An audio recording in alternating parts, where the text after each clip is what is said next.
Good morning, everybody. Can I ask everyone to take their seats, please? Yeah.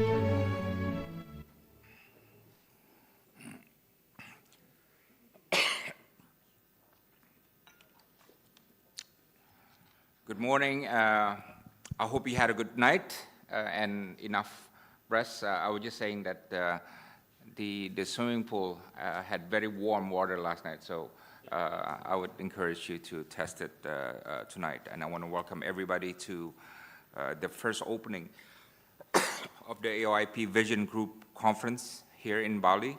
And this is a session where we focus on updates on AOIP. And, sorry, we start with the MC first, sorry. Okay. Go ahead, Ray. Thank you, Pat. Yes. Good morning, ladies and gentlemen. Esteemed delegates, welcome to the opening sessions of the AOIP Vision Group Conference. I would also like to give a warm welcome to ASEAN delegates joining via Zoom and all the participants who are tuning in online on YouTube. Welcome. The AOIP Vision Group Conference is an international symposium that brings together delegates from each ASEAN member state and dialogue partners of ASEAN to discuss the operationalizations of the ASEAN outlook on the Indo-Pacific. And today will be filled with insightful discussions and meaningful exchanges as we delve into the updates on the AOIP and explore the geopolitical outlook of the Indo-Pacific region. We would also like to encourage all the delegates to actively participate, share your thoughts and insights, as well as engage in constructive discussions. So without further ado, we would like to invite Dr. Dino Patijalal, founder and chairman of FPCI, to chair the opening session. Dr. Dino, you may have the floor.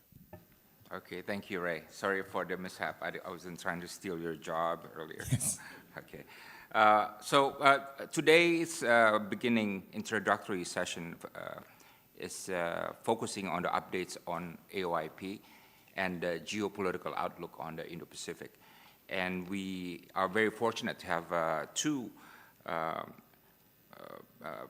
figures who will give us their take on the ASEAN outlook on Indo-Pacific update. First is Michael Tene, who was very instrumental in the drafting of the first drafts of the AOIP, and he actually was instrumental in seeing to it that it actually became an official document of ASEAN.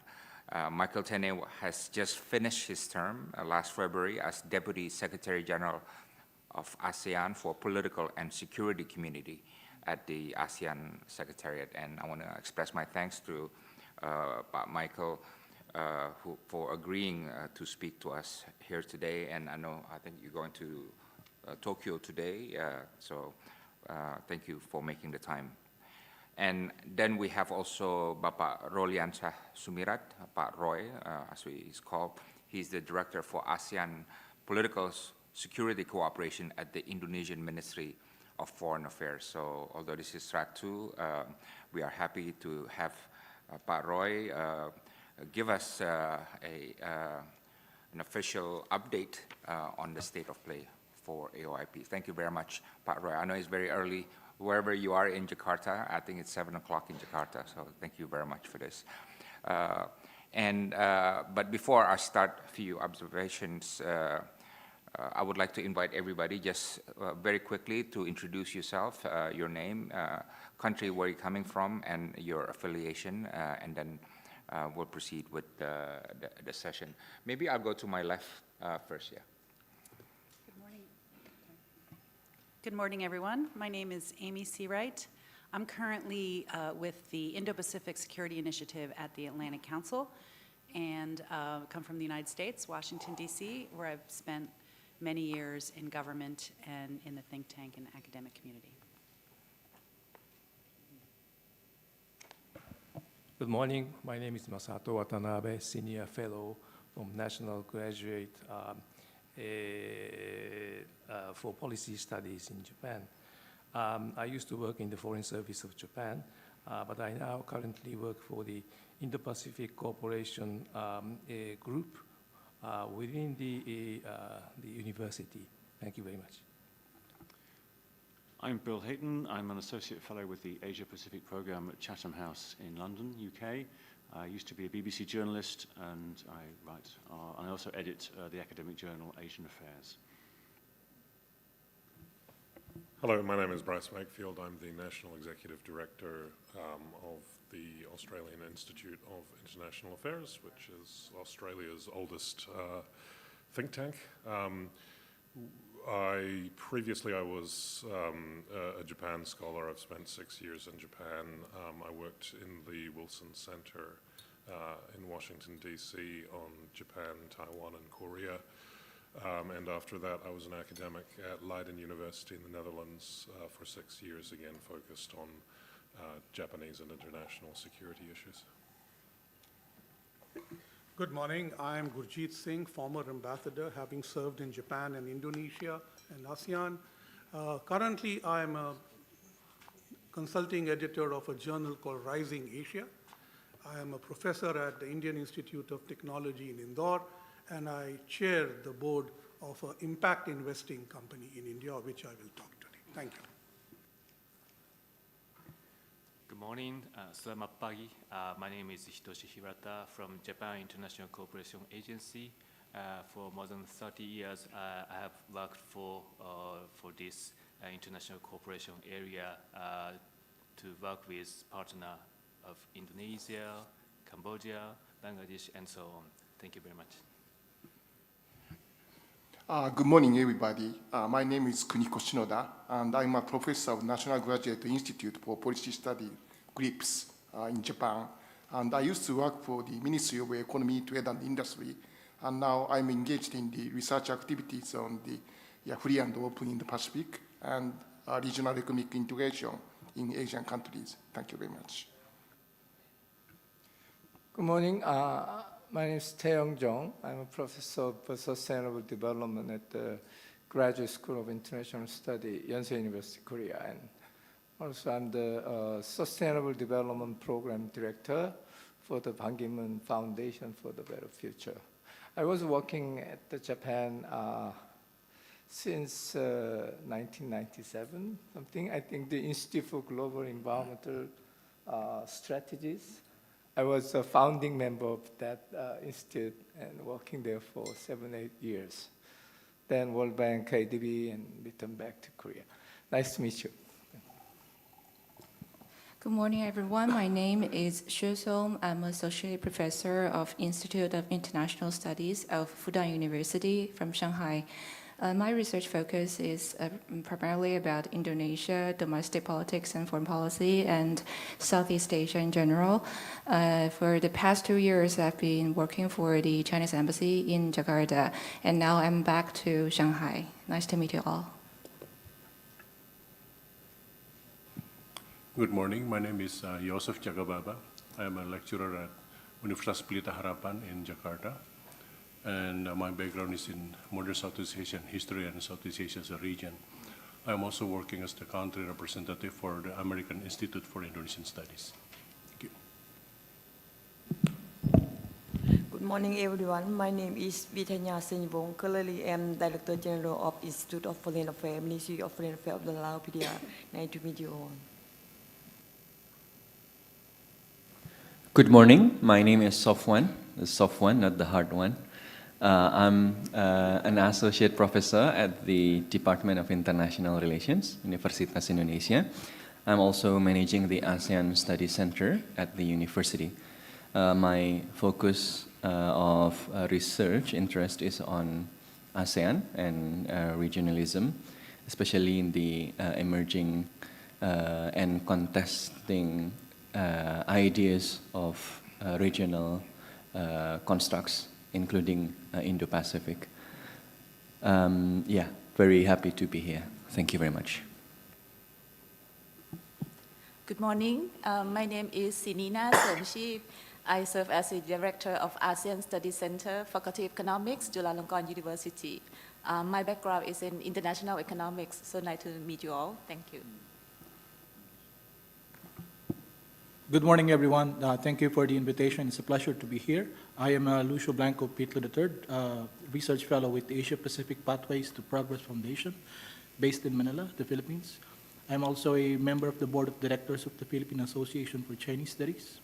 I just completed a research fellowship in Taiwan as a visiting scholar with the National Chengchi University in Taipei.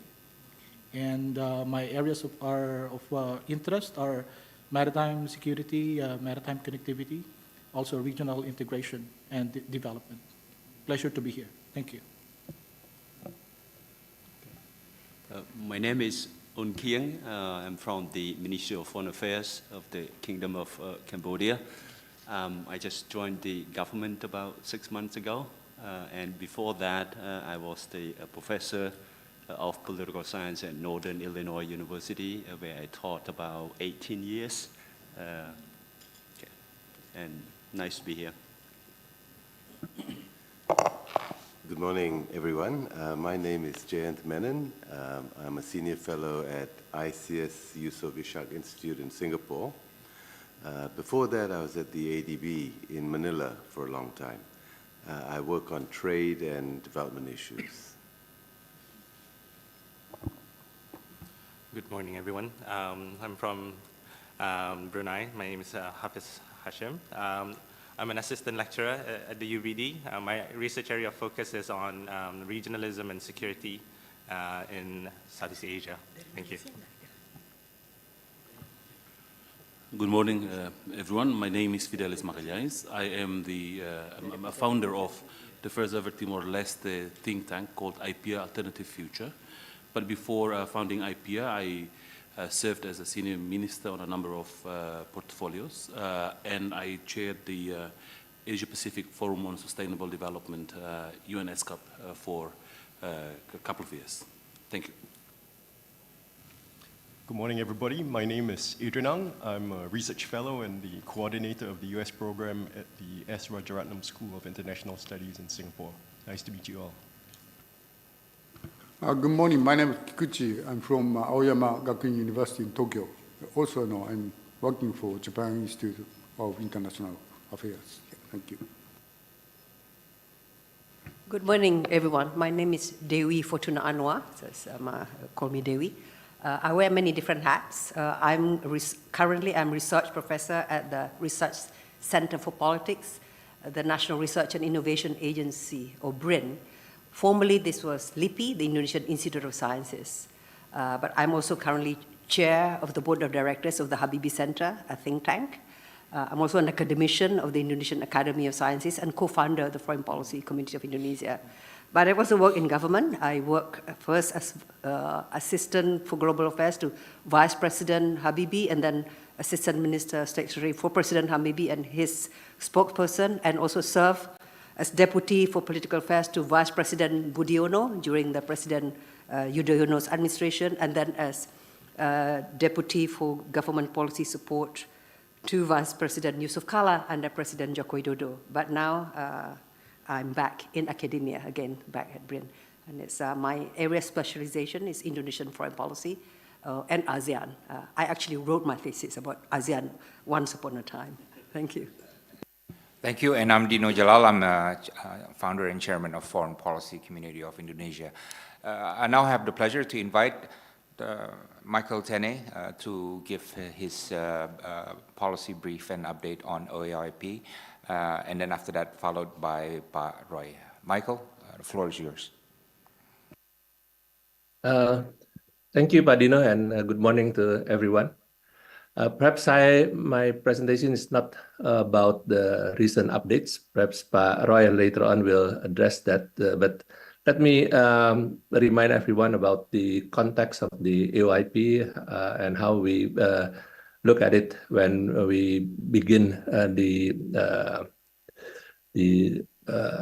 trying to materialize these ideas of ASEAN outlook in Indo-Pacific. So let me, I have 4 points to share with all of you. The first, let me go back a bit about what is the ultimate goals and objective of ASEAN cooperation. The goals have never changed. It was the ASEAN is established to maintain and to promote peace, stability, and prosperity in Southeast Asia. That was the objective of ASEAN when it was established in 1967, and it is still our objective now, and it will continue to be the objective of ASEAN going into the future. Now, of course, we understand from the beginning that peace and prosperity in Southeast Asia is not only determined by the relationship among countries in Southeast Asia, but it is also very much affected by the external relations, the situation on the wider region surrounding Southeast Asia, the relationship between major global and regional powers.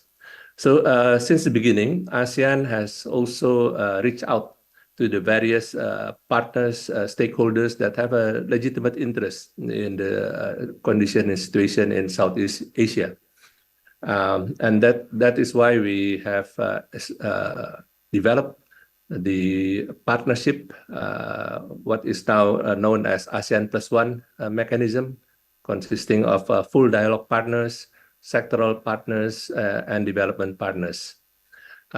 We have also established several regional mechanisms that are still in place and still play an important role, such as the ASEAN Regional Forum and the East Asia Summit. All these efforts, aside from trying to provide ASEAN with a platform to engage all the other stakeholders outside ASEAN, to ensure that ASEAN interest can be heard, and that we have the forum, we have the mechanism to channel our interests, our concerns relating to the situation in Southeast Asia. This is also part of our efforts to maintain our ASEAN's centrality on issues relating to Southeast Asia, as well as situation in the wider region surrounding Southeast Asia.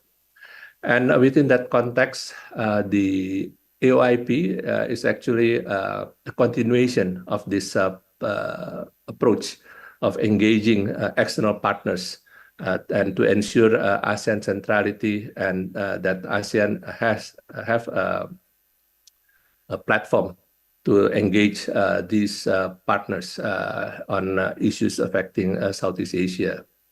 So these are my first point, that the AOIP was established, was developed as continuations of the external policy of ASEAN that have been in place since the beginning and establishment of ASEAN. Second, back in 2018, when we start drafting the AOIP and start the negotiating process, of course, we have in mind that the situation, global situation, is not as conducive as 20 years ago in the late 90s or the beginning of 2000s. In fact, back in 2018, it is very clear that the relationship between major powers have been deteriorating, and that this situation will continue to the foreseeable future. So given this situation where we are facing with more complex and more dynamic relations among major global and regional powers, what ASEAN should do? So the objective at that time is to ensure that the Southeast Asia region remain a region for cooperation, and not to become a region of confrontations or conflict. We want to maintain the Southeast Asia as a region of cooperation, as has been done in the past. And to do that, we developed AOIP as a platform for an inclusive regional cooperation that will allow ASEAN and all its partners, as well as other stakeholders, to work together and to strengthen the cooperation among countries in the region and in the wider region. The concept of Indo-Pacific is not invented by ASEAN. It has been around for many, many years. But back in 2019, when the AOIP was adopted, I think ASEAN was among the first entity that clearly articulate, clearly formulate what we meant by Indo-Pacific strategy.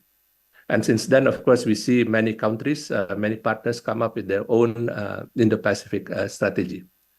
But I think it is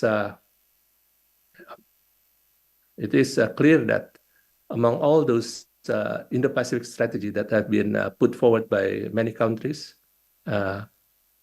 the one that have the greater or widespread acceptance and even support is the ASEAN outlook on Indo-Pacific. The AOIP has been widely supported by all partners of ASEAN.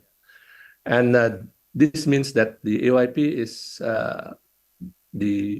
perhaps one of the very few Indo-Pacific strategy that are accepted and supported by many countries, not only in the Indo-Pacific region, but even beyond. And this provide make the AOIP as inclusive platform for cooperations between ASEAN and its partners, as well as among the partners itself.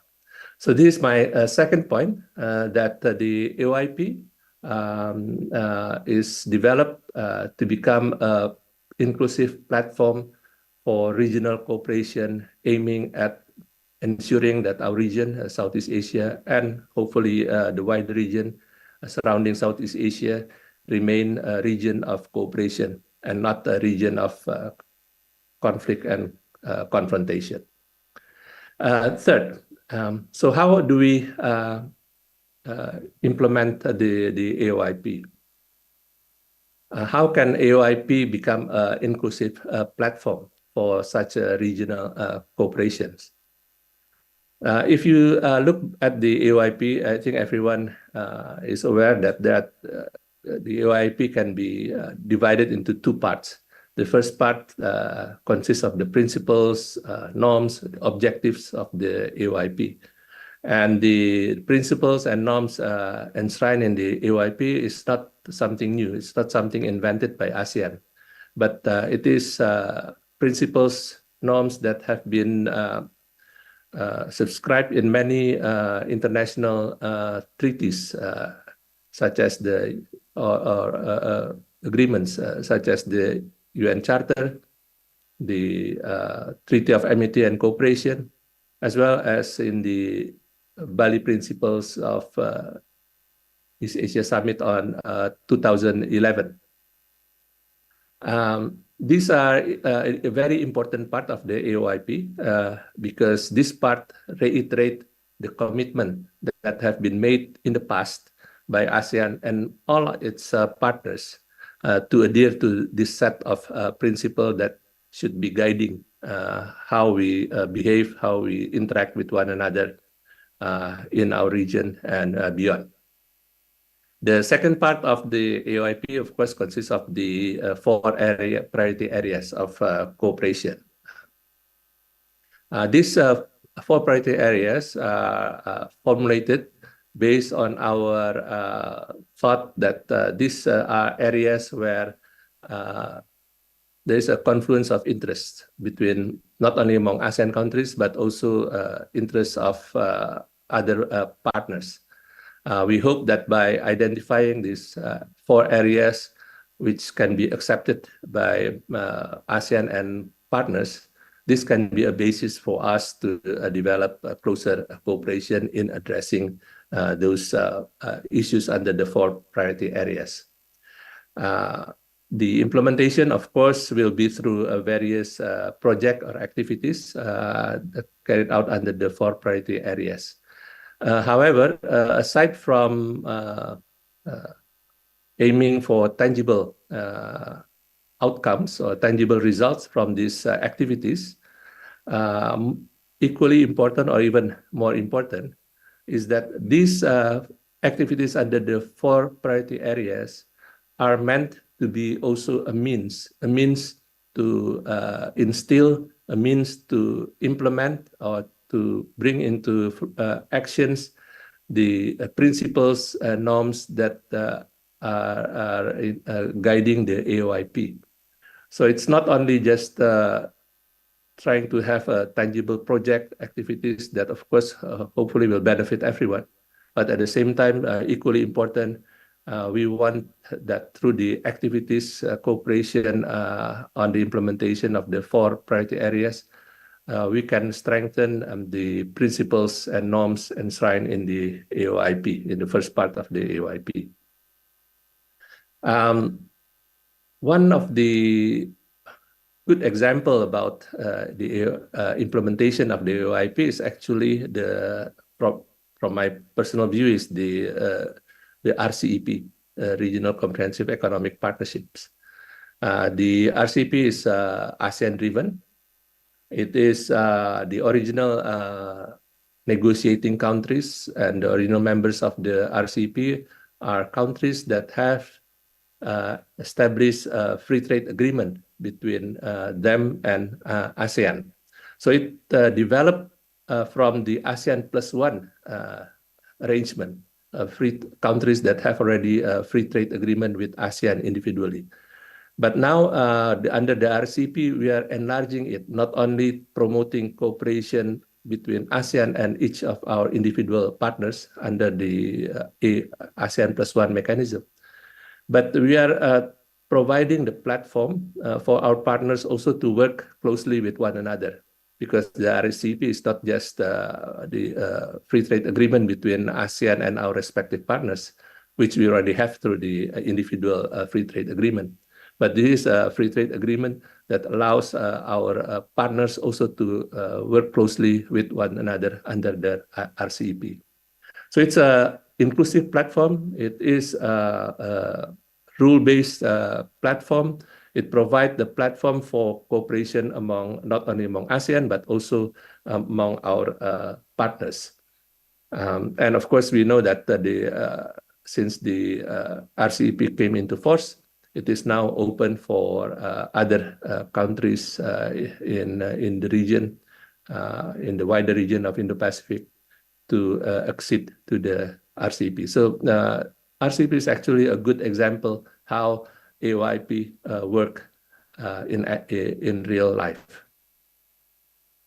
So that will be my third point, that the AOIP is aimed at providing the platform for concrete cooperation among ASEAN and among our partners. At the same time, also through those activities, project, the AOIP, the principles of AOIP can be further strengthened and implemented. The fourth point is on how the mechanism for the AOIP implementation. We originally, of course, envisaged the East Asia Summit to be the main forum to carry out the AOIP. However, for various reasons, of course, some members of East Asia Summit were reluctant to use the forum as the main vehicle for the implementation of the AOIP. Although I think we are now seeing a positive development that I think in the last East Asia Summit, the AOIP has been mentioned in the leaders' chair statement of the East Asia Summit. So we look forward for the East Asia Summit to eventually become the main driver for the implementation of the AOIP. However, even though the progress on East Asia Summit as the main vehicle to drive the AOIP has been quite slow, we have also come up with other means to implement the AOIP. One of these are what I call the ASEAN +1 open-ended mechanism. So as I mentioned earlier, we have the ASEAN +1 mechanism with 11 dialogue partners and with sectoral partners and development partners.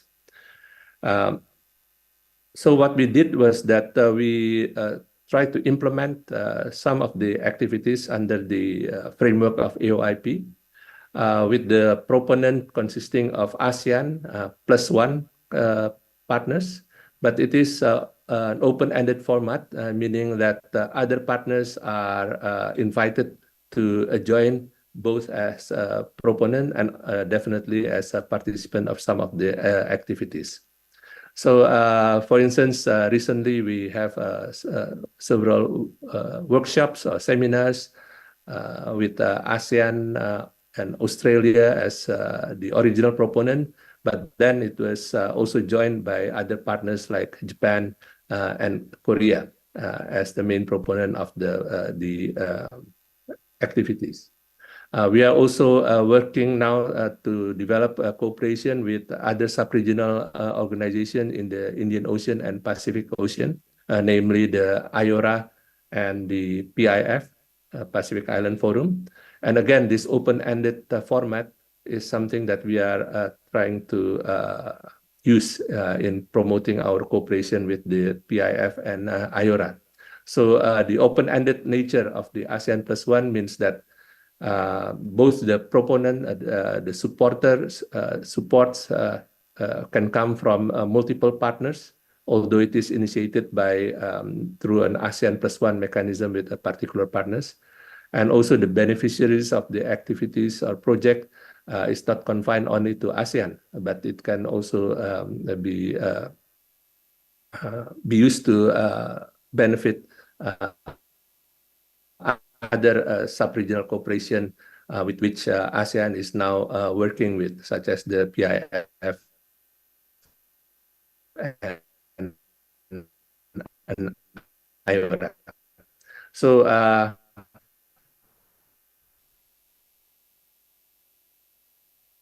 the mechanism to first there's come the main vehicle, and then we have the ASEAN Plus One open-ended mechanism. But more importantly, again, is that whatever mechanism we are using, the activities of AOIP should be inclusive. Inclusive both from in terms of the proponent, in terms of the countries that are supporting the activities, as well as inclusive in terms of the other participants and the beneficiaries of the project or activities under the AOIP. Recently, also, I think later on, Pak Roy can elaborate further. Back in 2022, of course, the ASEAN leaders have issued a declaration on the mainstreaming of the AOIP activities into ASEAN-led mechanisms. And we also have to mention the first convening of the ASEAN Indo-Pacific Forum in 2023 under Indonesia's chairmanship, as again another initiative taken by ASEAN member states to implement the AOIP. So I think I will end my presentation here. I hope this gives the participants some background and context about how we are going forward in terms of the implementation of the AOIP. Thank you, Pak Dino. Thank you, Michael. That was very clear and very useful for our ongoing discussions. Let me now invite Pak Roy to give his update on the progress of AOIP. Please, Pak Roy. Thank you very much, Excellency Pak Dino Patijalal, Chairman of the Foreign Policy Committee of Indonesia, speakers, guests, participants. It will be a sin for me if not starting my remarks by thanking Pak Dino for the invitations. It is my great pleasure for me to be here, although virtually. I apologize, I cannot join you in person there in Bali. So it is practically very humbling experience for me to be here with all of you. I actually representing Ambassador Sidarto Reza Suryodipuro, Indonesian SOLMS leader, who unfortunately cannot attend this particular meeting since he's still en route from Melbourne after attending the ASEAN Australia summit yesterday. So even I myself just arrived from Luang Prabang around 4 hours ago after accompanying our Vice Minister of Defense for ADMM retreat. So I hope I can contribute to this particular event, although maybe not really in a comprehensive manner. At least we'll try to give some maybe views and update, at least from the perspective of the nation's government with regard to the issue discussed. And of course, I will be very cautious here since I noticed several of my gurus are also attending this event. I have Pak Michael, but Pak Bu Dewi Fortuna Anwar. So there is no room for me to make any slightless mistake in conveying some remarks later on. If I may start, dear colleagues, I might be biased. But when we are talking about AOIP, the ASEAN word is there. And coming from a government representing government institutions, especially handling ASEAN issues, I hope it is not excessive to emphasize that ASEAN is one of the most successful regional organizations in the world with a remarkable record of maintaining peace, security, and stability. And I'm not only talking about here in a region in the Southeast Asia, but also beyond. At least there are always questions posed to us in the foreign ministry whether ASEAN is still relevant, still valid, or still needed. Of course, it's a difficult question, but for me, the short answer is that can we imagine the situation in the region without the existence of ASEAN since its inceptions in 1967? I mean, it is clear there are so many contributions comes directly from the dynamics among ASEAN member states itself that managed to preserve the relative peace and stability of all countries in the regions. And on Indo-Pacific itself, the ASEAN framework's commitment is pivotal in navigating the complex dynamics that define this fast and diverse geopolitical landscape. Of course, as also mentioned by Pak Michael earlier, it is clear that our region, the Southeast Asia region, is not free and will not be able to be free from internal and external challenges, especially in the current context of the changing strategic landscape and emergence of new threats. I mean, to name a few, of course, we are pay attention to the shifting balance of power in the Asia-Pacific, especially the heightened rivalries between the US and China, which of course directly pose a dilemma in quotation for ASEAN member states to balance the relations with those two major powers, while at the same time having the mindset of preserving and maintaining ASEAN centrality and ASEAN unity in regional affairs. Another challenges that still persist, of course, is the persistence of intra-ASEAN territorial issues, if I cannot say it as a conflict, such as a border dispute between several ASEAN member states, and also the overlapping claims in the South China Sea. Of course, this situation might undermine the trust and solidarity among ASEAN members and create opportunities even for external interference, something that actually we don't want it to happen. And of course, the demands for domestic political changes also play into equations. And this is why we pay attention very much to the situations in Myanmar, which has triggered the humanitarian crisis and a political deadlock. This is also another challenge that we have to deal with. Another issues that come into equation is about the situations of economic interdependency. Many countries in the regions are practically economically interdependent, relying on smooth maritime trade routes. And economic partnership, regional trade agreements, and connectivity projects will play a crucial role in shaping the geo-economic dynamics. I noticed Michael emphasized also with regard to the issue of RCEP earlier. And of course,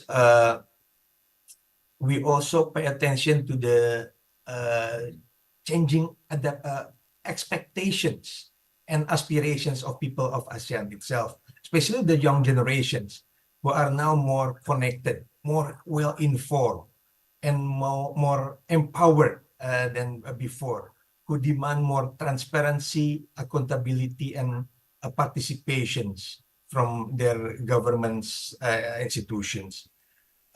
So all these various aspects, what do you call it, bring certain dynamics and problems to us as a member states in shaping and implementing AOIP concept in the future. So colleagues, participant, again, ASEAN Outlook in Indo-Pacific, since its launch in 2019, has served as a guiding compass. It is a testament to our commitment, to our collective commitment to fostering an open, transparent, and inclusive cooperations with countries in the Indo-Pacific region. And just to name a few, the commitment was lastly also reaffirmed again last September during the 43rd Summit of ASEAN in Jakarta. And it is included in the ASEAN Concord 4, where the leaders of ASEAN emphasized that ASEAN must lead in the shaping of economic and security architecture and ensuring that geopolitical and geostrategic shift will continue to bring about peace, security, stability, and prosperity for all peoples in Southeast Asia and Indo-Pacific. Also in the Concord, it is mentioned that ASEAN centrality and what we call implementations of AOIP through concrete cooperation between ASEAN member states and its partners will be always emphasized. And let me jot down a little bit on the ideas or plan how we are going to implement the AOIP in the 3 pillars of ASEAN. Let me start by the economic pillars, since Michael mentioned earlier also with regard to the ASEAN Indo-Pacific Forum event. On this economic pillar, the very first ASEAN Indo-Pacific Forum was convened last year in the sideline of the ASEAN Summit. The forum itself managed to generate projects between and among ASEAN member states and its dialogue partners amounting to $56 billion. And it is spread out on more than 160 concrete projects. It is a clear testament that we want to do more with regard to the economic cooperations using the platform of AOIP for the benefit of all of us. It is our expectation that the ASEAN Indo-Pacific Forum itself will build a strong foundation for stronger connectivity, unlocking opportunities, and of course, fostering win-win collaborations between the AMS, ASEAN member states, and the Indo-Pacific colleagues. On the socio-cultural pillars, ASEAN aims also to provide forum for the young generations to voice their concern for ways to achieve a better ASEAN and Indo-Pacific community. And of course, this is something very important to us, since at the end of the day, we have to admit that our young generation will be the one that has a big saying in the future of us in the region. So we need to work together with our young generations colleagues. And last but not least, in the pillars of political security, something that a little bit maybe, I don't know, maybe I cannot say it hidden, but at least a little bit marginalized to some extent.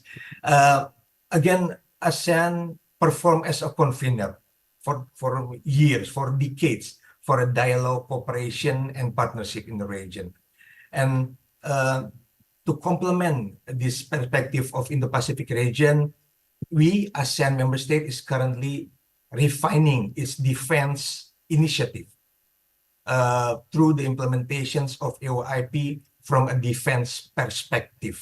That was actually just recently adopted during the ADMM meeting in Jakarta last November. So we know that the ASEAN is not about defense security cooperations, but the issue of implementations of AOIP will practically give a direct guidance on how we are going to crafting our defense dynamics in the region, especially among ASEAN member states.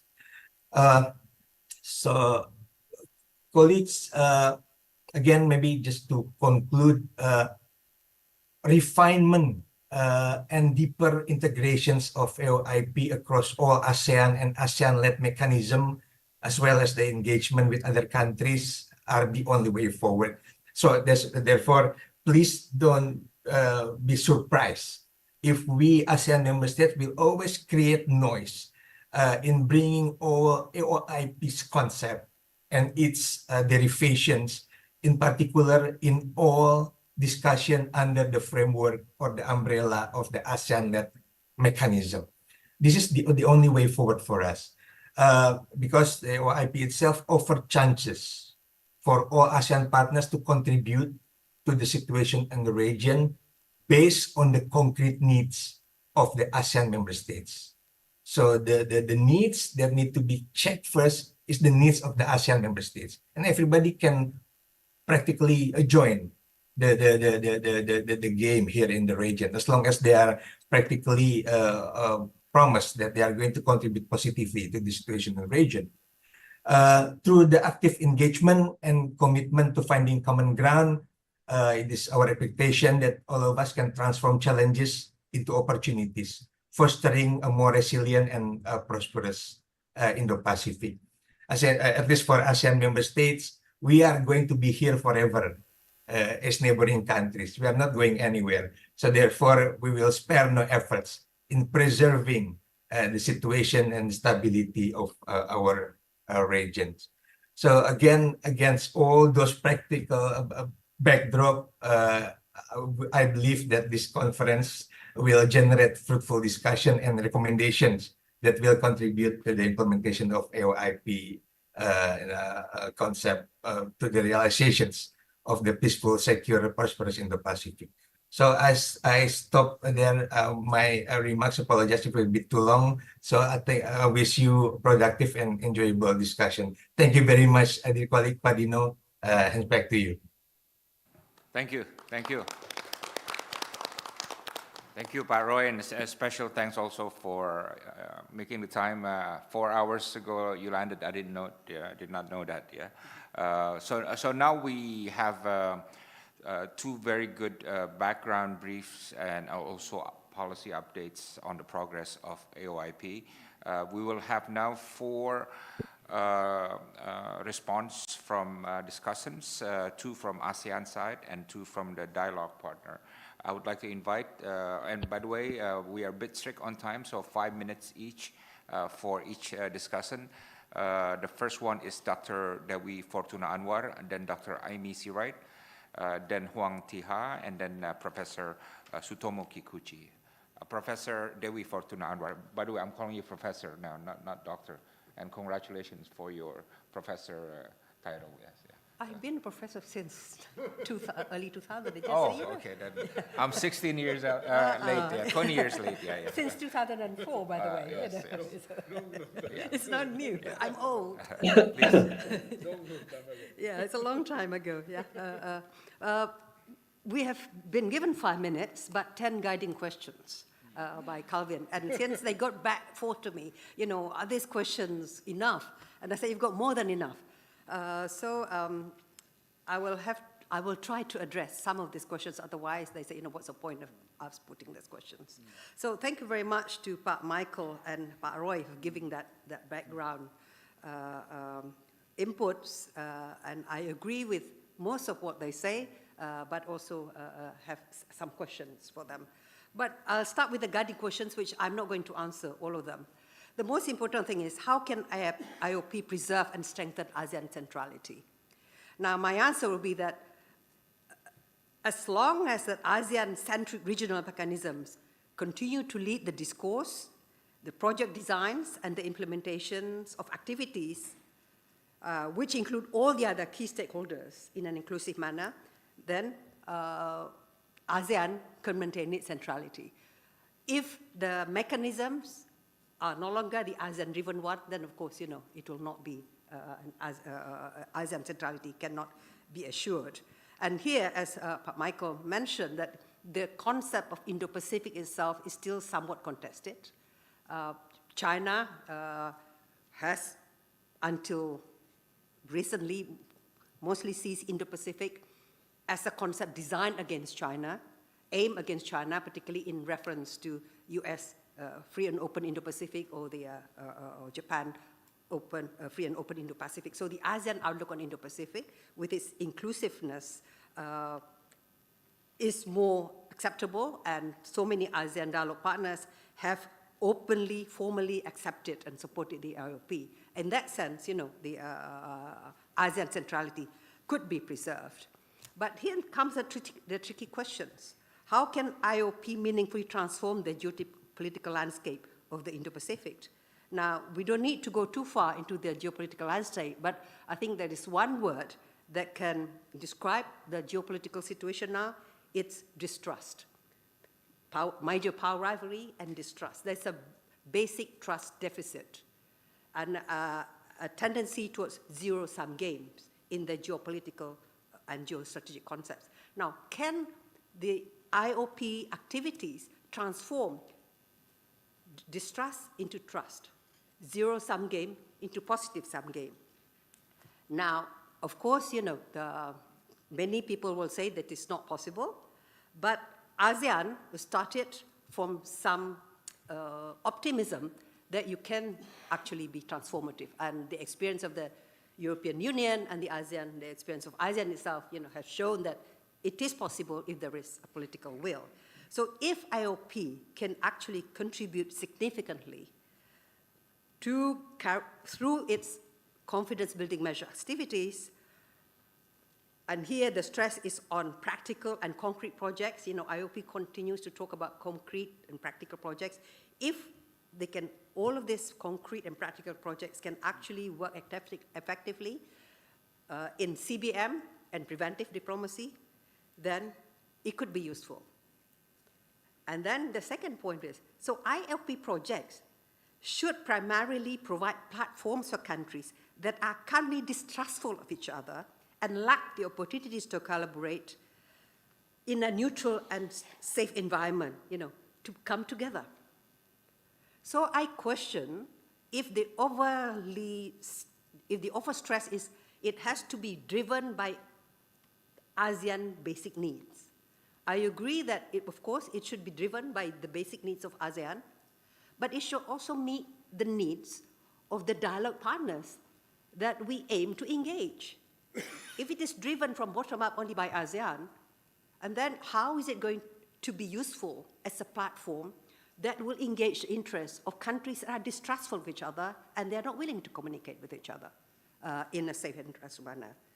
Here, and then inclusiveness is key here, but I don't think it should mean that it must include all countries in the Indo-Pacific. So ASEAN already has two mechanisms that are quite inclusive. The ASEAN Regional Forum is the big one. The East Asia Summit is a small one. So we need to be much more specific in which areas we need to be really wide, maybe, for example, on SDGs issues, where every country needs to be engaged, for example. But not all countries are as equally interested, for example, on maritime issues, or have disputes with maritime issues. So maybe, this needs to be designed. So it should go beyond ASEAN +1 or ASEAN +3. But it, it should also be able to say, how inclusive is inclusive, and be very careful about what the issues are and what platforms need to be used. I also agree that RSEP could be a useful term if India comes in. And if the US comes in, it could be very useful. But since it's not, there needs to be a platform in which India is there, the US is there, China is there. The East Asia Summit and the IRF are only at the moment, the format and the ADMM. But if you're dealing with concrete projects, how do you do it within the platform, the East Asia Summit? This is something that the people who are choosing modalities, need to think about this. What are key challenges faced by AOIP reaching its objectives? Roy has already mentioned. Mostly it's internal ASEAN, I would say. Lack of cohesiveness, lack of intellectual leadership is uneven. Lack of commitment, not all countries within ASEAN are equally committed to IOP. Lack of consistency as a result of that. And the overall management capacity, because this is beyond convening. When we are talking about concrete deliverables, it's beyond meetings. And external ASEAN, of course, you can go further. There's major power rivalry and distrust. But there's one thing, lack of confidence in ASEAN capacity beyond meeting, as a meeting convener. If you disagree with me, I'll be very happy to hear it. But I'm sure that, ASEAN is great at organizing meetings, but has ASEAN capacity been tested to try to coordinate, fund, manage projects that do not involve only ASEAN countries, but also need to bring all the major stakeholders. And that lack of distrust, that lack of trust in ASEAN capacity beyond convening meetings, I think needs to be addressed, how to do that. Conceptually, I think it is sound. The main concept that, the goal of transforming a zero-sum to a positive-sum game through concrete CBM activities, which can create mutually agreed functional linkages, is theoretically and empirically sound. We have the examples of Europe and ASEAN here. But the designing and implementing the right strategy is a critical challenge. And I think that so far the IOP has been lost in translation. The case of the ASEAN Indo-Pacific Forum is the case in point. Now I'll jump straight away to point number 10. I attended the ASEAN Indo-Pacific Forum, and I jumped from one room to another. The forum is well organized. It was well attended and interesting activities. But the range of the activities, like there's talks about filmmaking, collaborating between a filmmaker in Batam, between an Indonesian filmmaker and a Thai filmmaker. And then there was a presentation by Masdar from United Arab Emirates about its green energy activities in Indonesia. All very interesting. But what is it about, how does it involve these strategic things? There is a disjoint between strategic goals, i.e. building trust among countries that are distrustful of each other, and all of these micro activities. So the micro activities are useful in themselves, but they are not means to a particular end. So there's something missing here. So I think not all collaborative activities taking place between 2 or 3 partners in the wider Indo-Pacific region should be labeled as part of AOIP projects. It is important not to lose sight of the link between means and goals. And I think that, I would argue that ideally there are concrete and useful functional linkages in which ASEAN and the contending partners are participating. Maybe if not all partners, India, United States, America, you already have the Quad for that. But how do you put China in? That is, and is there a platform in which that particular activities can be carried out? So, and then, I don't want to go on for too long because it's more than 5 minutes. I'll just add here, in order to ensure consistency, I do feel that coherence, continuity, and good coordination, the AOIP projects should empower the ASEAN Secretariat. So ASEAN Secretariat is very active in monitoring economic cooperation with ASEAN, functional cooperation with ASEAN, and the 4 areas, the 4 key priorities that I've chosen, maritime, SDGs, connectivity, and economic cooperation, can be categorically called low politics areas, not terribly sensitive. That's why they were chosen. So this, I think that they could be taken to the ASEAN Secretariat and empower the ASEAN Secretariat, provided with enough capacity to help coordinate and monitor consistently, while the rotating chairs can monitor what is going on. So that would prevent the inconsistency or the lack of coherence in IOP project. But most importantly, while I agree with Pak Roy that IOP project should be based on ASEAN needs, they should have the clear goals of dealing with geostrategic challenges. So they should not simply be, all the projects that ASEAN are already going to do anyway, with all the dialogue partners in the various formats, without, do not put everything under the label OIP, otherwise it loses its meaning. Thank you. Thank you. Now, Amy, she's right from the United States.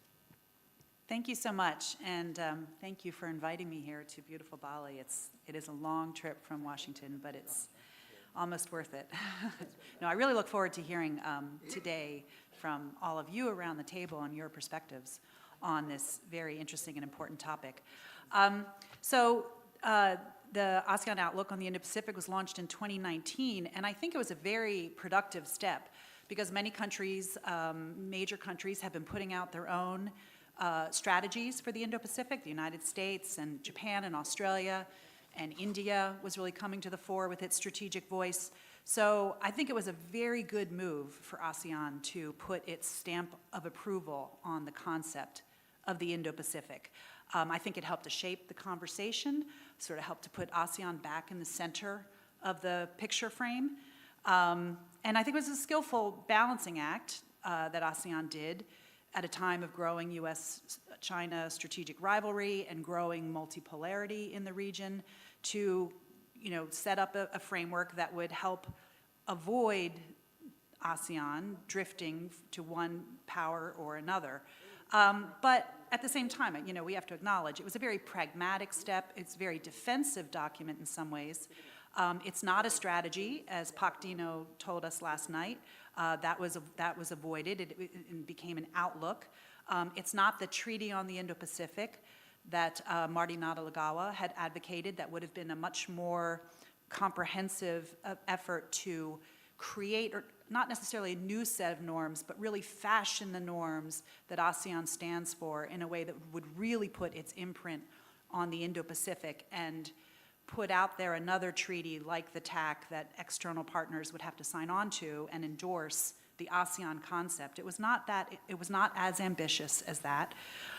Instead, we have the AOIP, which is a very aspirational document, focusing on functional cooperation with a real developmental focus on projects, explicitly saying that it will not develop new mechanisms or replace existing mechanisms for implementation, and clearly avoiding hard security issues in favor of areas of functional cooperation.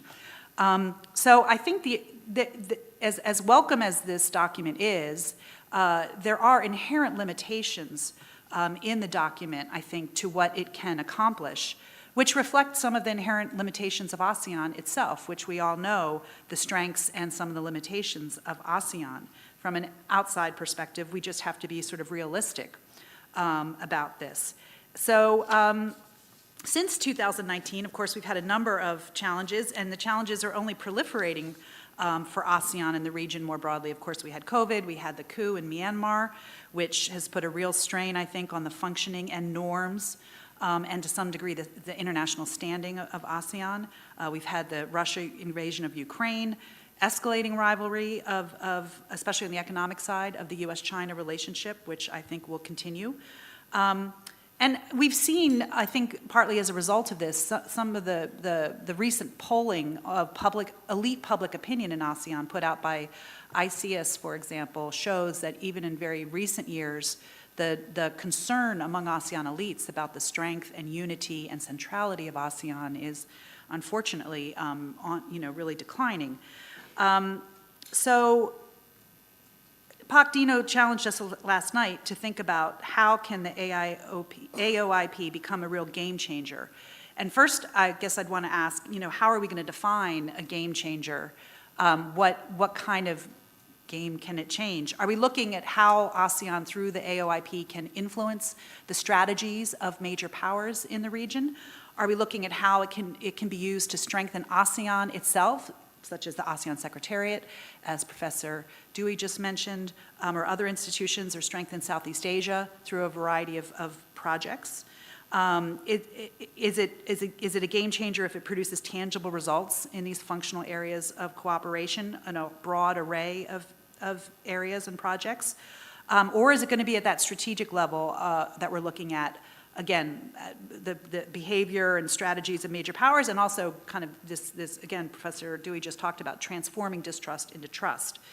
I think there's been a fair amount of success that we can already point to. The major powers have embraced ASEAN's outlook on the Indo-Pacific. More countries have come out with their own Indo-Pacific strategies or outlooks, including, South Korea and the European Union and many other countries. So I think it's really put momentum into that geostrategic concept or construct, which is a good thing in my view, because it really does, even if ASEAN doesn't call it a strategy, it really does have some strategic implications because it is very much focused on the maritime domain, which naturally sort of ties in the Indian and Pacific Ocean theaters, and really includes India in a very major way, which I think is very useful. Indonesia has, under Indonesian leadership, we've seen the convening, which also was just mentioned, of the Indo-Pacific Forum. And this is playing to ASEAN's strength, the convening power of ASEAN. So are we going to see a lot of convening of these kinds of Indo-Pacific forums, Indo-Pacific infrastructure forums? That, again, plays to ASEAN's strength, so that seems to make sense. But again, I think from an external perspective, outside of ASEAN at least, I think we just need to be realistic about some of the limitations. But I don't want to just be, I want to be constructive. So as I thought about what, even if some of these may be more difficult, I guess where I would put suggestions are to consider are the following, and I'll be very brief. The first is climate change, which Pak Dino mentioned last night. That was going to be my #1 point as well. When you look at the architecture of the Pacific Islands, for example, climate change is top of the list, and I think it has a real impact on trying to push the major partners to come to the table with very constructive and supportive efforts on that. #2, in the area of norms, I mean, rather than just, the AOIP includes and reiterates all of the foundational fundamental norms for ASEAN of peaceful resolution of disputes and rule-based order, respect for international law and sovereignty, good governance.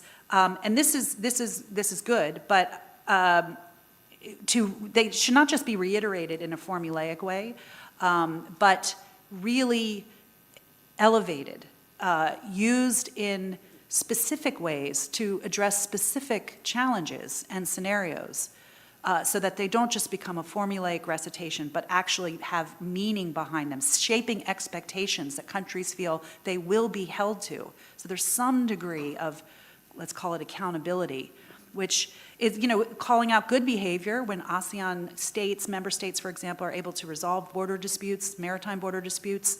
That should be applauded and celebrated and put front and center as modeling good behavior, setting expectations. And countries, when they fall short, should be called out for bad behavior to some degree as well, which I know is not always convergent with ASEAN norms or practices, but I think it's very helpful when it can be done. So, if the East Asia Summit is going to be a platform for implementing the AOIP, the other thing we need to really think about is ways to strengthen ASEAN institutions, including the East Asia Summit, building more continuity and practicality and carrying through the work, and the accountability of what leaders say at these meetings. If they make agreements, having regular processes where countries will be held to account for what their leaders have promised or endorsed.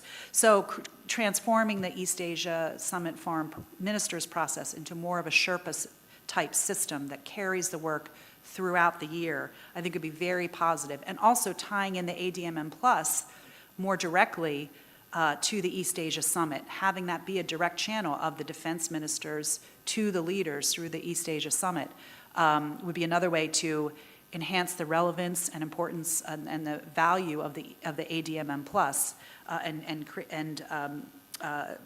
create more synergy on issues that are really central to the AOIP. Even though the AOIP eschews security and defense for the most part, there are important areas of maritime transnational law enforcement and disaster relief and lots of other areas that touch on defense issues.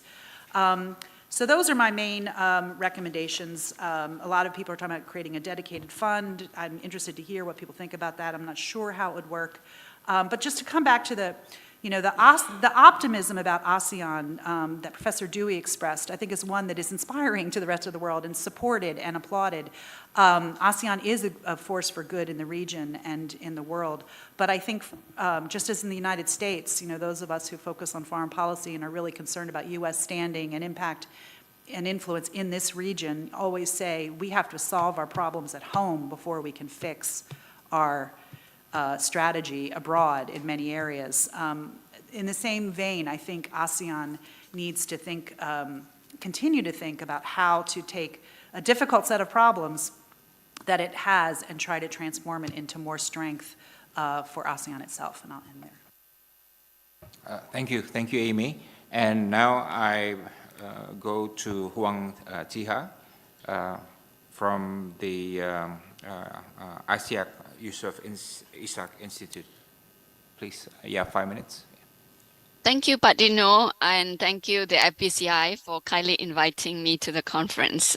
Sorry that I cannot be there in person, but it is also very nice to engage, to see old friends and colleagues virtually.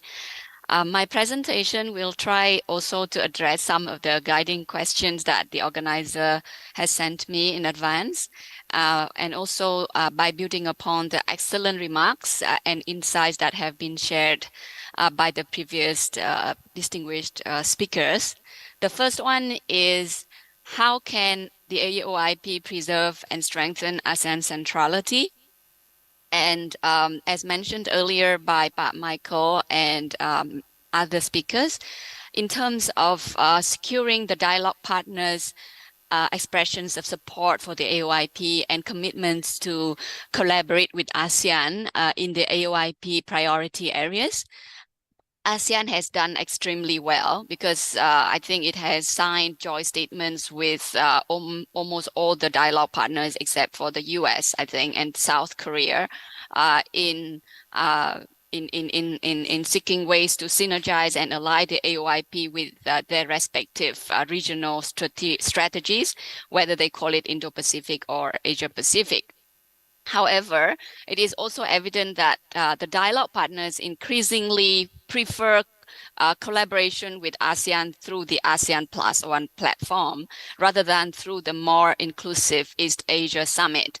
And this trend highlights the fragmentation of regional politics. Despite ASEAN's best efforts to leverage its convening power, ASEAN has consistently emphasized that the EAS should be the optimal platform for promoting the AOIP, but the very inclusive nature of the EAS has also led to its increasing dysfunctionality as well, because common ground is shrinking and building consensus is getting increasingly difficult. And earlier, Pak Michael mentioned the ASEAN Plus One open-ended mechanisms, and I think it is a very realistic and pragmatic approach. The second point that I would like to highlight, which is quite a tired point, the ASEAN centrality begins at home. And it is not about promoting the AOIP itself, but because it is a statement of principles and aspirations only. The true test, I think, lies in whether and how ASEAN has effectively lived up to the principles and has mobilized the support and cooperation of its dialogue partners to further ASEAN's needs and interests. And the record has been mixed, especially in the principles part. The question is whether ASEAN has been credible in speaking with one voice and taking a principled position on very obvious cases of international law, whether it is about Russia's invasion of Ukraine or the Chinese ongoing aggressive actions in the South China Sea against some ASEAN fellow countries. The second question, how can the AOIP meaningfully transform the geopolitical landscape of the Indo-Pacific? But Michael also mentioned, the AOIP's approach is a time-tested one based on dialogue, cooperation, and inclusiveness. But the geopolitical and geoeconomic landscape today has become so divisive, so competitive, and fragmented. Whether it is about trade or supply chains or technologies, the trend is pointing towards not the great convergence, but more towards the great bifurcation, not about greater interdependence, but more about greater resilience. So I think we need to be realistic in reckoning that the train has left the station. This is the age of great power competition, and no word in the AOIP or assertion from ASEAN can alter that reality. And ASEAN also needs to reckon with the fact that these dialogue partners, these major powers, they express their support for the AOIP and praise the ASEAN centrality because they need to win over ASEAN in their contest for influence, and also because ASEAN and its member states have intrinsic significance in both geostrategic and economic terms. Yet at the same time, I think we should also remain confident to see and grasp the opportunities presented to us amid all of these risks and disruptions. The AOIP formula is an old formula in a now different world, but I think it is still the formula that works for ASEAN and its member states because it reflects their multi-aligned or multi-directional foreign policy, and it still remains the best way to advance their interests. And ASEAN member states individually have shown remarkable adaptability in leveraging the changes to advance their interests. For example, Vietnam and Malaysia are capitalizing on the friendshoring drive by the US and its allies in the tech supply chains. Thailand wants to become the regional hub of electrical vehicle manufacturing, this time with Chinese investments, and so does Indonesia. And ASEAN as a group still has a lot of agency, and its intrinsic value and its convening power can still be leveraged as a force for good, especially in economic cooperation and in future-oriented sectors like green transition or digital technology. Earlier, Pat Michael mentioned the RCEP as a great example. And going forward, I think the ASEAN Digital Economy Framework Agreement, which is still being negotiated, could be another template to engage other dialogue partners in the future. I have finished my 5 minutes. I still have one critique of the programmatic approach to the implementation or the operationalization of the AOIP, but that may take some time. What I would like to highlight here is that ASEAN is currently trying to develop to do the exercise of mainstreaming the AOIP into the sectoral bodies and ASEAN mechanisms, which is good. But at the same time, I think all the bureaucratic processes involved, like the reporting or the criteria of mainstreaming, these are no more than a branding effort to count relevant projects under different ASEAN mechanisms as AOIP projects. And this bureaucratic process has activated some process-driven mindset that would define the very strategic objective of the AOIP. And an example is the reluctance of the ASEAN defense sector to fully embrace the AOIP when they decided that, they would limit the AOIP-related activities to just one per year, or these activities remain informal or one-off in nature. Such decisions to me are very perplexing because all the maritime cooperation activities, which is a priority area under the AOIP, but also under the ADMM+, these activities necessarily require multifaceted engagement across various sectors, and it cannot be just one-off or informal. So in the future, I think we should not lose sight of the strategic intent of the AOIP and the fact that the practical nature, all these priority areas, they are already embedded in various ASEAN mechanisms and cooperative agendas. It is not that everything is suddenly started anew with the adoption of the AOIP. So rather than focusing so much on tracking activities and reporting progress, ASEAN should prioritize leveraging the AOIP to deepen engagement with its dialogue partners and uphold the principles that are enshrined in the document. Thank you. Thank you very much. Now I give the floor to our last discussant before we open the discussions to the other participants, and I would encourage you to prepare your comments and raise your plaque upward if you want to have the first row of interventions. Professor Sutomo Kikuchi from Aoyama Gaokin University. Yeah, thank you, Dino-san. I will make 4 points. First, by adopting AOIP, the ASEAN countries have demonstrated their willingness to actively work toward building Indo-Pacific, broader Indo-Pacific regional orders far beyond Southeast Asia. I greatly appreciate this forward-looking orientation of ASEAN countries. I think ASEAN's willingness reflect current state of international relations of these regions. So today, much attention is focused on major powers' strategic competition. The international relations in the Indo-Pacific are commonly viewed within the framework of competition and rivalry between the major powers. However, I'm thinking that it is not appropriate to understand the Indo-Pacific international relations only within the framework of major power politics.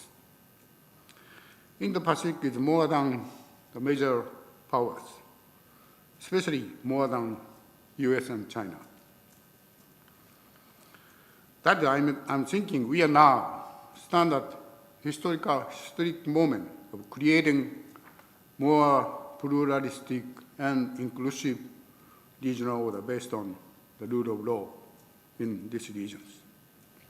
So Indo-Pacific is not just battleground by major powers, but also playground for other countries to play a more constructive role in shaping regional pluralistic and inclusive regional orders.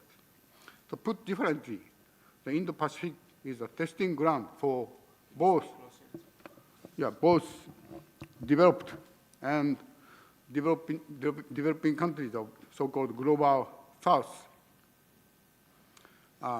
to jointly construct free and fair and open regional order based on the rule of laws.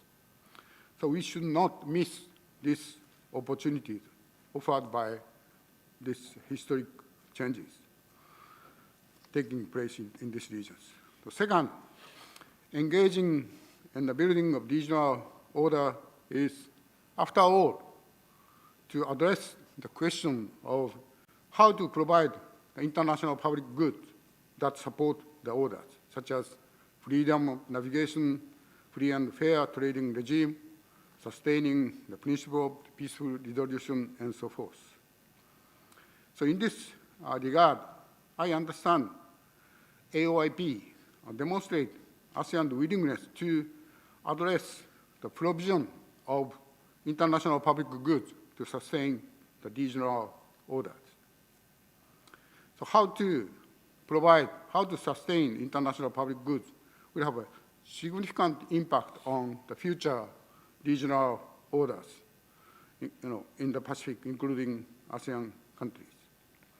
So far, ASEAN countries have made great progress in the free and open regional orders based upon the rule of law. However, time has come when the maintenance of the regional orders cannot be taken for granted. Time has come for ASEAN countries to make additional effort to maintain orders. And provision of international public goods is an important part of that effort. So contributing to maintenance, strengthening international public goods is directly related to the interest of ASEAN countries in the coming years and decades. So I'm convinced that sharing that recognition will contribute to increasing ASEAN countries' ownership of AOIP. The third, maintaining ASEAN centrality in the regional architecture is not cost-free. ASEAN centrality is not abstract concept, but something that can be achieved through concrete cost sharing. The building and maintaining regional order is a quite costly undertaking. So economically affluent ASEAN member countries are now fully capable of sharing costs sustaining regional orders. Such cost sharing will further strengthen the foundation of ASEAN centrality in the regional architectures. So implementation of AOIP should go beyond quite traditional donor-recipient recipient relations.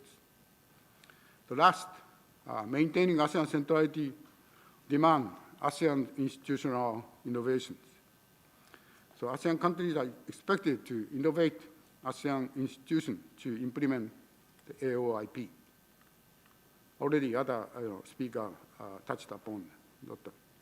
For example, there may be need for some institutional innovation in the EAS to enhance the function of the institution for implementing the AOIP.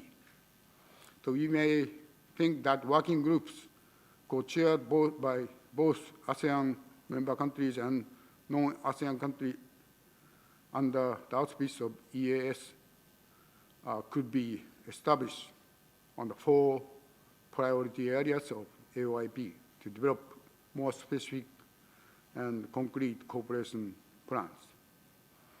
Also, they may report annually to Leaders Summit on the implementation of individual working group and so forth.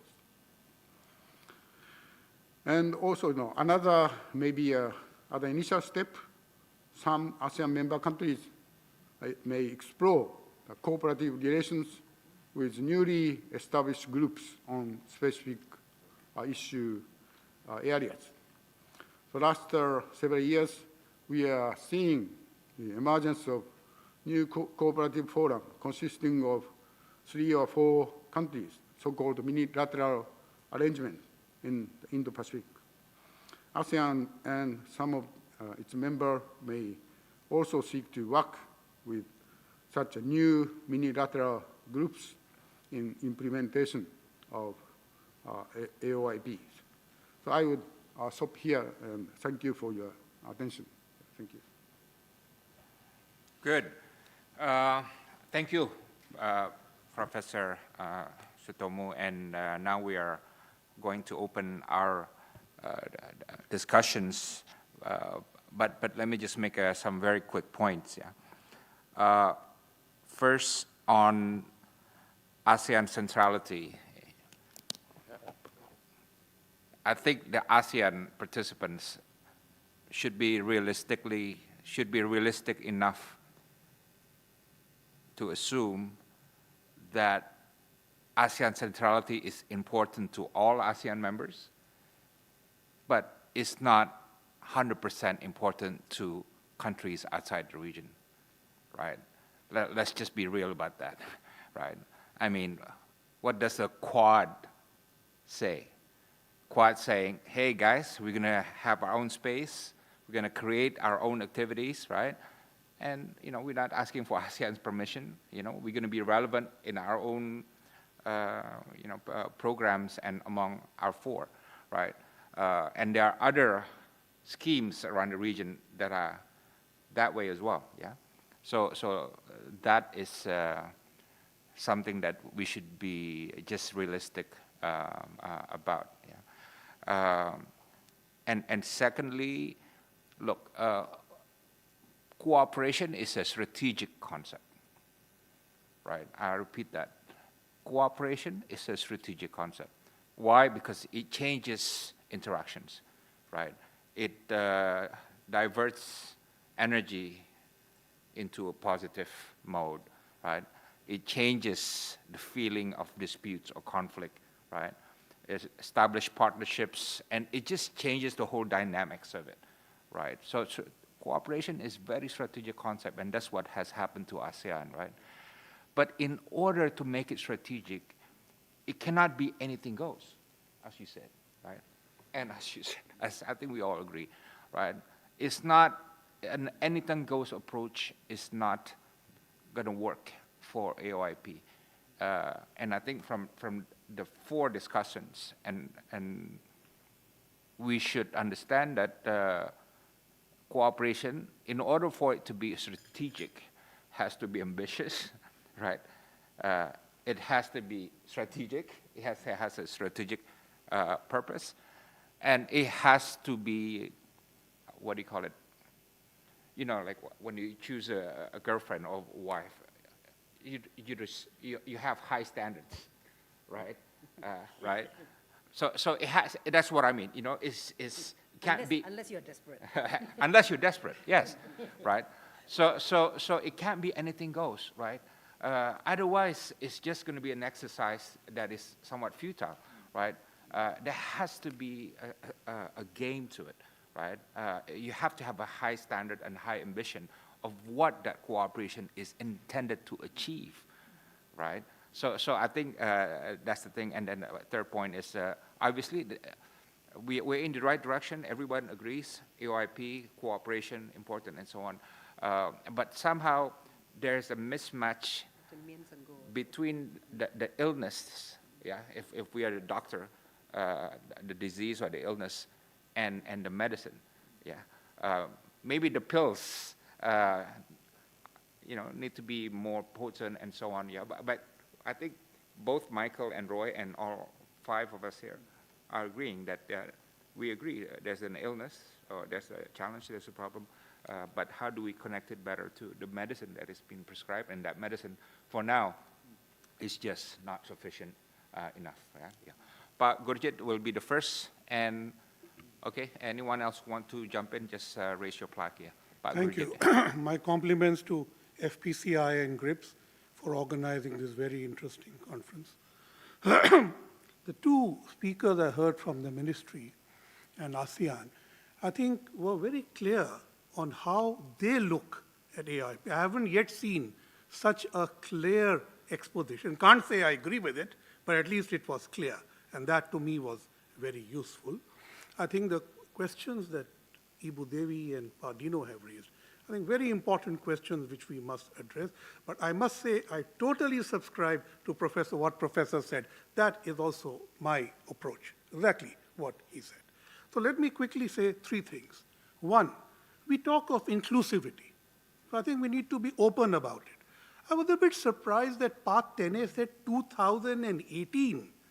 He forgets 2012, where the real problem starts, when the countries which are today the Quad suddenly felt that ASEAN was closing the space to us and opening it fully to China, not only geospatially, economically.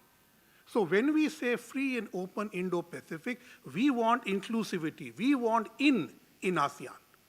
So Quad 2.0, I think addresses this much better than Quad 1.0, but please watch for January. You may have to go back to Quad 1.0 if Trump comes back. Whose loss? ASEAN's loss, not our loss. India will not lose in a Trump administration, but you will get ignored again.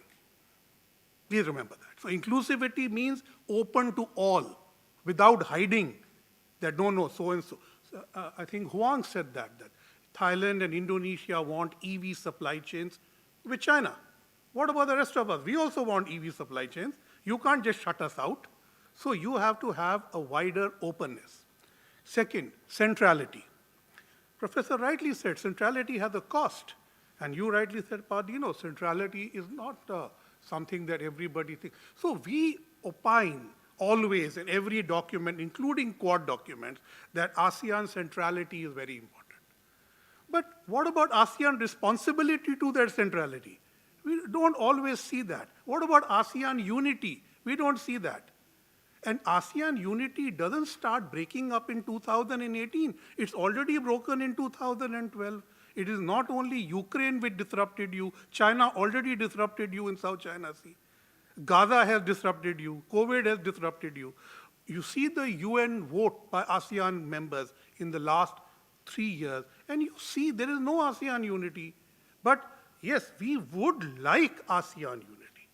So my minister, Jaishankar, who's very articulate, before he became minister, when he was a private person, he wrote a book. In the entire 270-page book, one sentence on ASEAN.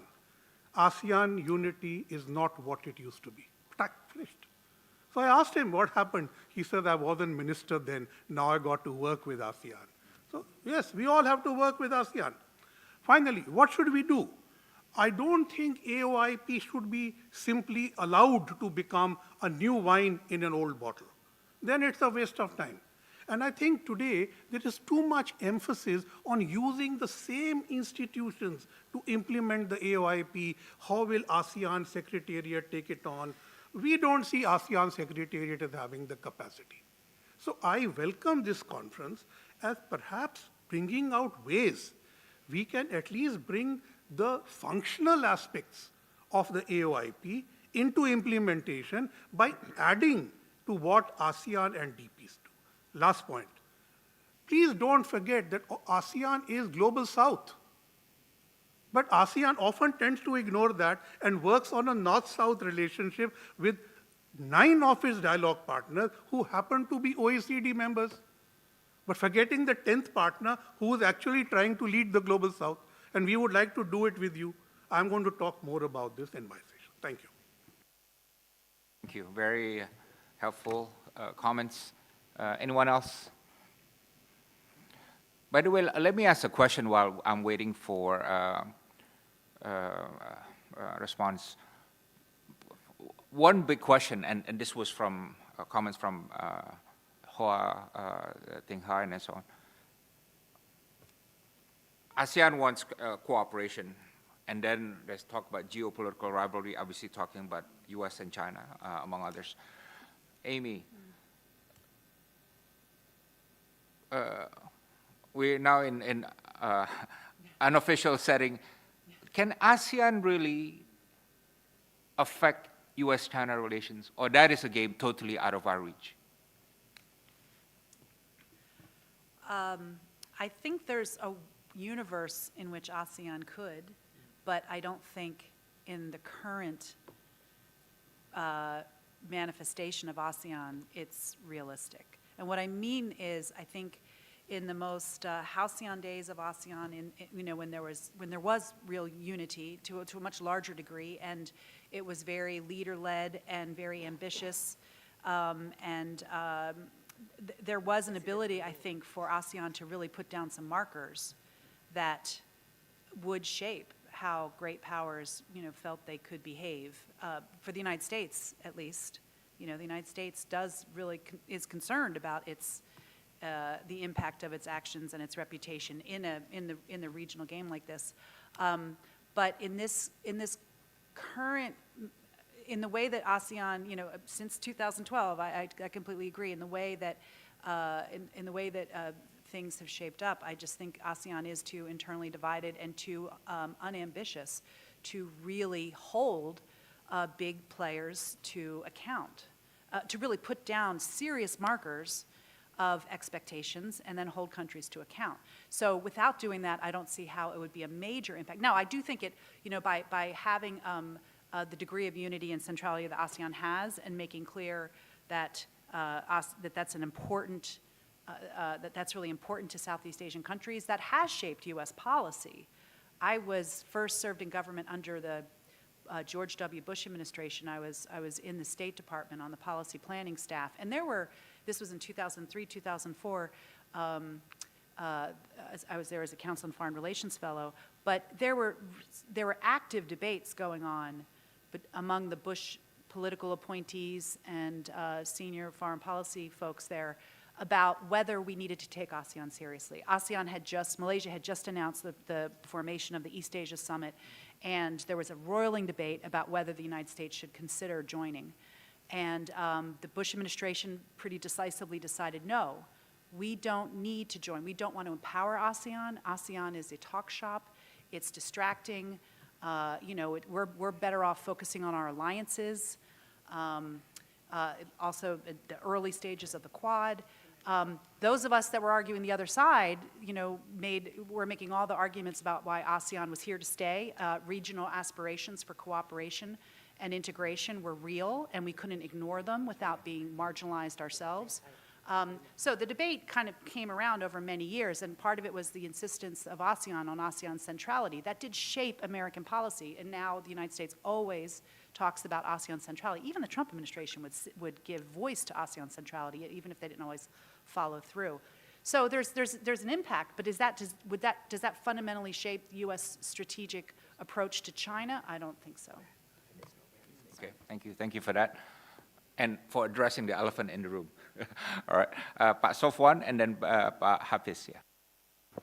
Thank you very much, Pak Dino. It's very interesting discussion, and it start getting more interesting by mentioning the real issue. I think based on the speakers, I do agree that one of the biggest problems with AOIP is the gap between the strategic ambition and the not so strategic results that now is happening. I think this comes from at least two reasons. First, this gap occurs because ASEAN tends to start from easy things first. So we tend to avoid, ASEAN tend to avoid tackling the sensitive and difficult issues first, while actually if you push a strategic vision, the difficult issues must come first. So I think this approach lead ASEAN to try to show performative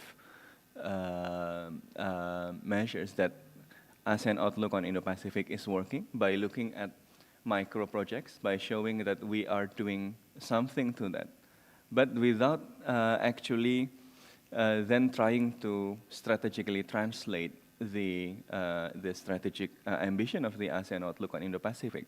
So I think then the way forward first to address this is to probably really start not from micro projects. The idea with these projects is that the concrete and practical implementation could develop mutual trust, could slowly and gradually develop trust. But if you start from very small projects and not involving the main issues, it will always be there. We feel that we do something, but actually it is still peripheral and not really contributing to the strategic vision. So I think it is important to then prioritize. So maybe this discussion could also discuss about what are the measures that are significant enough to deal with the main issues which can contribute to the strategic ambition of the ASEAN Outlook on Indo-Pacific, but is also actually feasible enough to be conducted by ASEAN. Because I think the difficulty is there. If you start with the difficult issues, you are lacking the confidence and probably the capacity to start with that difficult issues. But if you start from the easy ones without daring to go beyond that, you will just make a list of implementation of ASEAN Outlook on Indo-Pacific, which is actually just like exhibition, expo with 100 and something projects, but how significant that projects are actually to the strategic ambition. So we need to go further than that. So I think the discussion would be very productive if we could identify which level, I mean, strategic enough, but still realistic enough to be conducted through ASEAN mechanisms. Second, I think I also agree on the assessment that ASEAN needs an institutional innovation, and now I think it's a very crucial time because ASEAN is discussing the post-2025 vision, and I think it might be important then also to somehow push some of this institutional innovation because the window is closing. I mean, now it's 2024, and I think if we want to push institutional innovation, it is now the time. So there are talks about strengthening ASEAN Secretariat, but again, can ASEAN Secretariat do that, and to what extent? If not through ASEAN Secretariat, what is the mechanism? And then how ASEAN will engage more with Quad and other unilateral institutions. I think that's my two concerns from now. Thank you very much. Thank you, Pak Sofwan. Dr. Hafiz. Thank you, Pak Dino. Pak Sofwan, you actually mentioned a really good point with the second point. So when you mentioned about the basically,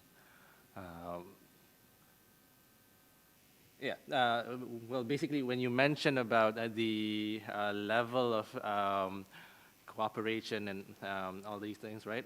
So there's not enough institutionalization within the ASEAN. However, I think we should actually bring on the foreign ministry or foreign ministers retreat to back it, you know, to form a more informal chat and then focusing more, discussing with frank problems, right? So Dr. Kha actually mentioned about the increasing level of bureaucracy. Right? So these bureaucratic levels tend to be, lack of better words, boring, right? And it's repeated. So not actually discussing about what are the main problems that's facing with the ASEAN countries. So having these foreign retreat leaders in the same room talking about real discussions, real problems, and what countries can do, I think that in itself can be a game changer, as what Pak Dino would mention as well. So with the ASEAN chair that Pak Safwan mentioned, so I think ASEAN Secretary, I think we should also look into how we ought to have a mechanism whereby we should follow up, the progress that was made by the previous chair. So, for instance, with Indonesia last year, so can we expect Laos to provide the same level of progress that has been set the platform by Indonesia? So, of course, it's going to be difficult because the level of employees or the big organizations in Indonesia, or even for like countries in Brunei. But that doesn't change the fact that with the ASEAN help or ASEAN countries to help the chair to promote and track the progress. I think it can become, a suitable platform. Thank you. Thank you. This is a fascinating discussion, but I've been told that we have to end it soon. I know Dr. Dewi wants to respond to Amy, but again, one thought maybe is this. So when I was a junior diplomat, that was the Alatas days, right? Remember, Mohtar, Alatas, and ASEAN was 6 then. And ASEAN loved to hustle and tussle back then. It's not that we're shy, we just want to be friends with everybody, right? But, we push US. We push China on Cambodia, right? And, we debated, we argued, we lobbied, we persuaded, and it was very skillfully done. I was there because I was Alatas, what do you call it? I went on Alatas on many missions, right? And I saw that happening here. I'm just wondering if ASEAN's not doing that anymore. And if that's what's happening, AOIP is not going to make a dent, right? Because if you say that we need to make a dent on geopolitical rivalries and so on, are we not using the ASEAN card enough? This card that 10 countries, right? Southeast Asia, united supposedly, right? That we need to play the hustle and tussle method more than what ASEAN seemingly is doing now. Yeah. So I'll just close with that thought, right? And then, Dr. Dewi, you want to respond? Actually, I'm not responding to Amy. I'm responding to your question, which I think, actually, it's important to us what ASEAN is and what ASEAN is not. ASEAN does not deal with hard security issues. ASEAN does not deal with dealing with bilateral conflicts. Forget about US and China. ASEAN does not deal with bilateral conflicts between Indonesia and Malaysia, or between Singapore and Malaysia. What ASEAN does is try to develop an ecosystem through habits of dialogue, cooperation, even if you just play golf with each other, like what they used to do. But you get to know each other, you pick up hotlines so that when you actually need to talk about important issues, you can, because you develop that trust. So I think, it doesn't make sense for you to say, can ASEAN really deal with US-China issue? Only US and China can deal with that. Yeah, we did that in Cambodia, though. Yeah, exactly. But Cambodian conflict. but and you South see, China Sea. Yeah, and the South China Sea, we deal, but we do not solve it. The South China Sea, and the South China Sea is still there. But with Cambodia, we get involved within our capacity, involving the international partners as well. It was an ASEAN. Indonesia went directly to Vietnam and did that dual track policy. So ASEAN adopted the Indonesian system at the time because, making a virtue out of necessity. Otherwise, the military went one way, the foreign ministry went another. So my point is that do not be too ambitious and realistic, because ASEAN does not deal with real conflict issues. What it does is trying to develop this ecosystem. So this is parallel universe. We live in a real world, but ASEAN is engaging in constructivism. Do they matter? I do believe that they do matter. Because at the end of the day, human beings are socializing. Yeah, and this is about social constructivism. This is, my middle power theory. So it can make a dent, it can make difference. It is going to be long term. Now, why are we bothered to do that? Because we do not want war to break out. I mean, people are quite confident here that this part of the world, war by intention is going to be less risky. That's according to the recent meeting in India that we have, that in the Indo-Pacific, because of the, our stability and prosperity are so closely linked. No one would really take the risk openly. But inadvertent war that can happen because captains exchange fires at the ground level, because inadvertent, we sleepwalk into conflicts and then suddenly, we break out into conflict. That can happen. And that is what ASEAN is trying to do. That's why CBM and conflict prevention is not about resolving conflicts. What we do in ASEAN, we try to diffuse tension, and then whenever possible, we sweep things under the carpet. It gets very unwieldy at the time, but it is still worthwhile. So do not be too ambitious, but at the same time, do not be too dismissive or contemptuous either. But I can blame Indonesia to a certain extent, that in the past 9 years at least, that's how we look at strategic issues, transactionally, looking at low-profile functional things. So Indonesia does matter in terms of providing the intellectual leadership and so on. So I agree with all of you that I think that we need to be much more frank here.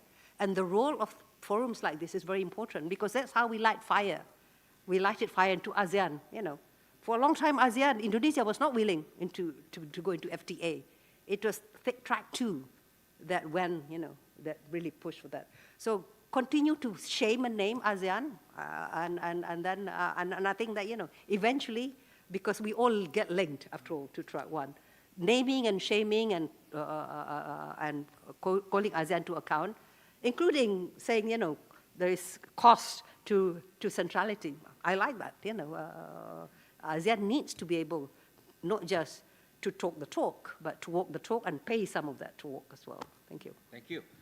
We have come to the end. I want to remind, don't forget, at some point of the day, you fill this one-pager. What is a policy idea on how to move the needle forward for AOIP? Thank you very much. How long is the break? 10 minutes? Okay. Ray, you will announce. Yes, thank you, Pak. Thank you, Let's Dr. give Dino. a big hand to our discussants. Let's give a big round of applause. And Michael, thank you. Thank you. Yeah. Michael was still there listening. Yes, thank you, Michael. Yeah. Yes. So thank you, Pak Dino, Chair of the opening sessions, as well as the lead discussants and all of the delegates for your insightful input and exchanges. We also would like to extend our gratitude to all participants who are tuning in virtually. We hope that the insights shared during this conference will contribute to your understanding of the opportunities and challenges facing the Indo-Pacific region. Thank you.